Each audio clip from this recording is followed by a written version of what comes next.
కాంగ్రెస్ ప్రభుత్వం అధికారంలోకి రావడంతోటే రైతు భరోసా 15,000 వేస్తాం, 2 లక్షల రుణమాఫీ చేస్తామని చెప్పేసి అన్నారు. ఇప్పటికే 2 లక్షల రుణమాఫీ దాదాపుగా 70% అయిందని చెప్పేసి వాళ్ళే అంటున్నారు. కొంతమందికి మాత్రం టెక్నికల్ ప్రాబ్లమ్స్ వల్ల 2 లక్షల రుణమాఫీ కాలేదని చెప్పేసి అంటున్నారు. మరి జూన్లో వేయాల్సినటువంటి అప్పట్లో రైతు బంధు, ఇప్పుడు రైతు భరోసా ఎప్పుడు వేస్తారు? ఎకరానికి గత ప్రభుత్వం 10,000 రూపాయలు ఇవ్వడం అనేది జరిగింది. సో కాంగ్రెస్ ప్రభుత్వం అధికారంలోకి రావడంతో 15,000 రూపాయలు ఇస్తామని చెప్పేసి కూడా అన్నారు.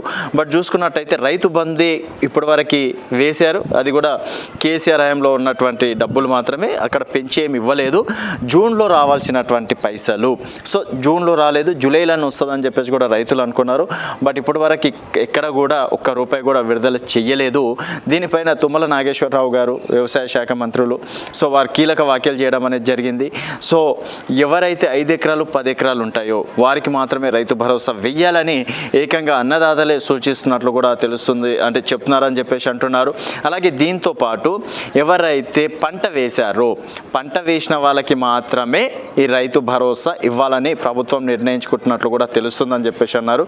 గతంలో రైతు బంధు భూమి ఉన్న వాళ్ళని, అలాగే వారి పేర్ల మీద భూమి ఉన్న వారందరికీ కూడా వేయడం అనేది జరిగింది.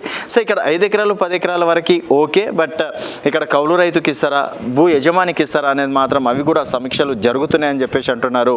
అక్టోబర్ 2వ తేదీ వరకు రైతు భరోసా అంటే ఎకరానికి 15,000 చొప్పున రైతు భరోసా వేస్తాము, డెఫినెట్గా వేసి తీరుతామని చెప్పేసి కూడా అంటున్నారు. కాకపోతే దీనికి సంబంధించి కొన్ని సవరణలు చేస్తున్నాం. మరి 5-10 ఎకరాల వారికి ఇవ్వాలా, లేకపోతే మిగతా వారికి కూడా ఇవ్వాలా? ఒకవేళ 100 ఎకరాలు 50 ఎకరాలు ఉన్న వారికి కొంతమంది వ్యవసాయం చేస్తే వారికి ఇచ్చే పనులు కూడా మేము పరిశీలిస్తున్నాం. మరి కౌలు రైతుకి కూడా 12,000 రూపాయలు ఇస్తామని చెప్పేసి గతంలో అన్నాం. అలాగే యజమానికి 15,000 ఇస్తామని చెప్పేసి కూడా అన్నారు. మరి ఇక్కడ కౌలు రైతులను తీసేస్తారా, లేకపోతే యజమానులను తీసేస్తారా?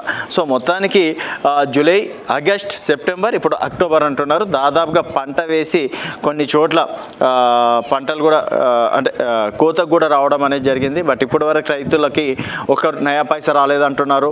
అలాగే రుణమాఫీ కూడా పూర్తి స్థాయిలో కాలేదు. కాబట్టి రైతులు మాత్రం ప్రస్తుతం కాంగ్రెస్ పార్టీ పైన కొంతవరకు సీరియస్గా ఉన్నట్టు కూడా తెలుస్తుంది. దీన్ని బీఆర్ఎస్ నేతలు హైలైట్గా చేసి చూపిస్తున్నారు. ఆయా జిల్లా కేంద్రాలలో కూడా దీనిపైన నిరసన కార్యక్రమాలు వ్యక్తం చేస్తున్నారు.